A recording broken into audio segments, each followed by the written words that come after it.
ഞാൻ എപ്പോഴും ഭയങ്കര ക്യൂരിയസ് ആയിട്ടുള്ളൊരു കാര്യമാണ് ഇത്. What is the experience of studying in places like NIT and all?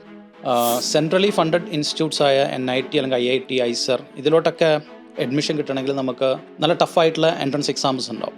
IIT ആണെങ്കിൽ JEE മെയിൻസ് എഴുതണം, അതിൽ ക്വാളിഫൈഡ് ആവണം, എന്നിട്ട് വേണം നമ്മൾ IIT അഡ്വാൻസ് എഴുതാൻ. അത് റിയലി ടഫ്.